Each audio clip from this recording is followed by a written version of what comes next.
What up, dudes? It's Gaz, and welcome back to the Warframe video. So, we have potentially the new best bow in the entire game. That's not a Kuvazar or a Kuva Brahma or whatever.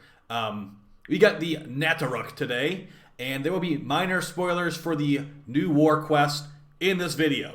Nothing like specific, but I will tell you where this comes from, which will be potentially a slight spoiler to you. So before we get into it, make sure you are subbed to the channel and all that stuff to make sure you know when things are going up and all that. So, yeah, this thing is very strong. We're going to show how... I've also got a Riven for it. This will be a Riven-focused video because this thing can get Rivens. It's a 0.5 dispo weapon. So, yeah, let's just go over the stats and we'll talk about how this weapon performs and what you should go for if you're getting a Riven mod for it, which they're pretty expensive right now. So I'd say maybe wait a little bit before you pick one up or try to get one. So we've got the NATARUK. It is... So spoiler, begin. You get this for free from the quest, the new war, and it's a very, very powerful bow with a special mechanic. It basically has 3 different types of shots it can fire. You can do the quick shot by just tapping the fire button, which will do puncture and slash with a guaranteed impact proc, with 20% crit chance and 1.8 multiplier, and pretty high status chance at 30%. So if you're doing an Eternal Bleeding build, which is like basically the impact version of Hunter Munitions, a quick shot is going to give you guaranteed impact proc, potentially making that useful to you. The fire rate at 1, which is not too crazy. Nothing to write home about there. We've got the charge shot. So there's 2 different versions of the charge shot on this weapon. You can either fully charge it up, and when the circle in the middle is red, so as you can see when you charge the arrow up, it becomes red. You can release that. That's a fully charged shot. It has a big hitbox when you do that. Also has increased stats compared to the quick shot we were just talking about. But there's also a perfect shot. And what the perfect shot is when you saw that circle of me charging up the shot, when it's in the yellow area, so like 80% charged or like 2/3 charged, you can release it at the perfect shot time and it will be a much more powerful attack. So let's just quickly show how this is with a full build here and a Riven. Now keep in mind, this is a no Bane mod build, so we're technically doing less damage than you could be doing on these guys because we're just running Serration instead of a Bane mod. So they should be dead. Now we are using Marked for Dog. I'm gonna link the video for Marked for Dog in the description down below. But it's pretty much a build based around the Kubra Mecha set bonus mod. We've also got Marked for Death on Ash. Since this thing can make big Hunter Munitions procs very easily, for when you shoot an enemy with it, it'll actually transfer the slash proc to enemies in the area, which can be very powerful. In the Riven we've actually got pretty much a god roll besides the negative. We've got crit chance, crit damage, toxin, and minus status duration. You might be like, why is there not multi-shot on your god roll Riven? Because this thing has 0.5 dispo disposition. It has very low stats on Rivens. If you can get something like toxin, that will help you fit viral Hunter Munitions on your build much better. If you didn't have toxin on here, this Riven would probably still be slottable, but it would be a lot harder to fit on the build because think about it, what are you going to remove here? The crit damage mod is 120%. Our crit damage Riven only has 54%. The crit chance for this critical delay is 200%. Our Riven only has 64 or 66. So you need an elemental pretty much on the Riven to make it slottable on this thing with a really low dispo.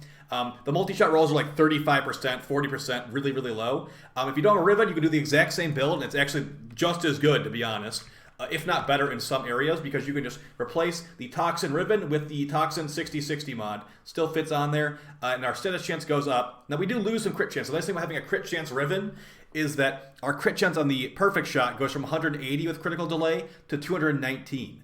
So it's guaranteed orange crits, and 19% of the time it will red crit. Keeping in mind, we have the Vigilante Supplies mod on here, making it where our red crits become redder crits, and our orange crits become red crits, yellow crits become orange crits, etc., etc. So let's just quickly show some Steel Path gameplay right here. Now this thing has infinite enemy punch through, which might be something that reminds you of the Arcaplasmor. I pretty much call this an Arcaplasmor bow, and this is on the Steel Path right now. For groups of enemies like this NATARUK bow is amazing, and it's a very, very good option. It's pretty much Arcaplasmor with more range, because the arrows for this bow go further than Arcaplasmor shots most of the time. Because now that the Arcaplasmor Tenant version's out, we have the... it has extended range, and I think it also has the galvanized acceleration, which will increase the projectile speed of Arcaplasmor covering more area. But I think this has more range than the Arcaplasmor, honestly. Even the Tenant version. So, as far as viability on the Steel Path, it's nuking them down pretty much. If the enemy, now here's the problem. If the enemies are all spread out over the place, this thing's terrible at clearing out ads. But as you can see in the gameplay footage right here, if you're just thinking a hallway right here, you are the hallway, you own this hallway. You are the janitor cleaning up all the trash, and the trash is the loot.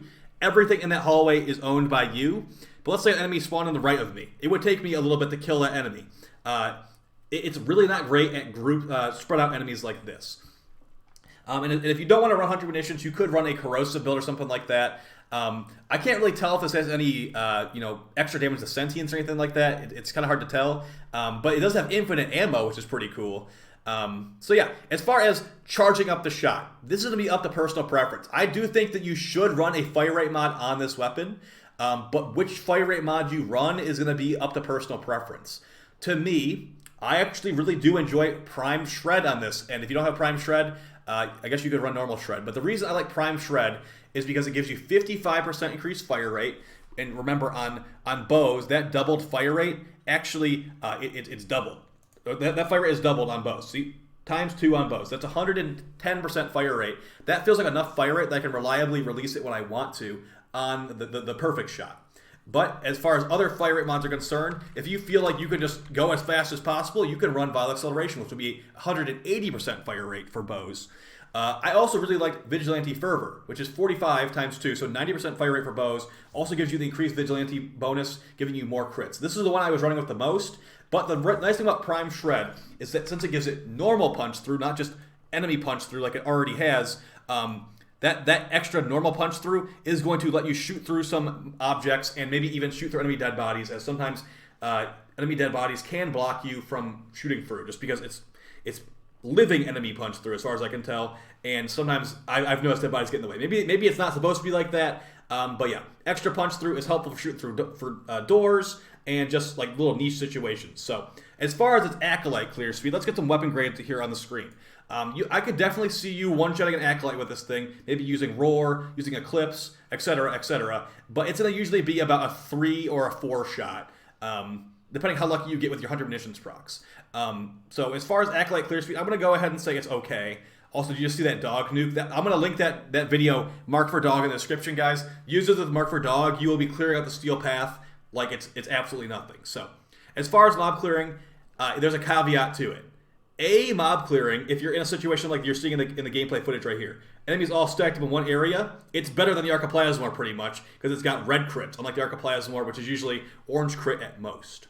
Acolyte clear speed, I'll go with B. Above average, but the average is so pitifully bad that, it's not contending with the Tsar, really. It's not contending with the Trumna, stuff like that. But it's not really supposed to be an Acolyte clear weapon. It's more of a... it's not even AoE, honestly. It's more of a just, multi-target bow. I would still say this. I would use this over the Daikyu. I would use this over the Dread. I would use this over the Paris Prime, just because of the mob clearing potential.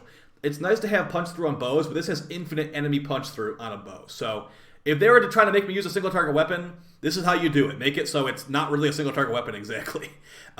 We've also got Primary Deadhead on here as well. An Arcade I don't really use very often, but the hitbox for these heads is so huge when you have a gigantic arrow like this that you get lots of Primary Deadhead shots, and that gives you increased headshot multiplier. Very, very good. Doesn't work on slash procs, of course, but yeah. As far as max status potential, now the reason I gave this a B, and it probably is more of a C to be honest, is because I like the idea of the quick shot, which we didn't really show in the video. The quick shot having that forced impact proc, that can be nice to give you impact and slash. You're running for viral, impact, puncture, or impact slash, and viral, and then you can also have puncture because it has puncture built in. That's pretty good proc potential. You could quick shot them a couple times, get some slash procs on them, and then you hit them with a big viral shot or something like that. That's something you could technically do. So I like that. And overall, I want to give this weapon an A, but I feel like the fact that if the enemies aren't just stacked up like this, it's terrible at dealing with hordes. That kind of killed the grade a little bit. No, it didn't kill it. It reduced the grade from being a excellent above average weapon, or it is an above average weapon, but it's not like a top tier weapon. It's the best single target bow in the game, but single target bows aren't even like an option really for most players. If you're looking for some fun, this thing is very fun, and if you beat the new war, you will have this weapon. So yeah, the no Riven build is totally fine. Like I said, I want to show you guys the Riven, just because it gives you more red crits. It definitely does. It makes everything an orange crit and then makes some red crits. And since it's in such low disposition, it can only get buffed from here. And the minus status duration negative I have actually might get worse in the long run, just because, you know, it's fine for right now because it's like minus 30% status duration, and the enemies die in one slash tick anyway. But if they buff that up to like 80% status duration negative, it might be not as good. So we'll have to see, because the thing is, they would buff the crit stats in that setting too. So if I was to recommend a God Roll Riven to you for this weapon, I would say you are going to want Toxin on your Riven if you want to go for 100 munitions. If you want to not go for any elementals, I guess you could just go for multi-shot CCCD. But the God Roll is CCCD Toxin and minus Zoom as far as I'm concerned. Like I said, multi-shot, it's a good stat. It definitely is. But I want to fit everything I possibly can on this build. And Riven with no elemental might not even be slottable. So keep that in mind, guys. It's just my opinion, of course. You might find it different. And let's just quickly show the internal bleeding build here before we call it a video, just because I want to show you guys how that works. So that's going to be requiring us to use, it's actually a different play style. So unlike us using the charge shot, we're actually using the tap shot with, and we'll also put a Bane mod in here because we're just pretty much relying all on this internal bleeding. Tap shot, and then we still have Viral on here. So all right, and keep in mind, we are running Ash, so we have increased slash proc damage, doing a little bit more than you usually would.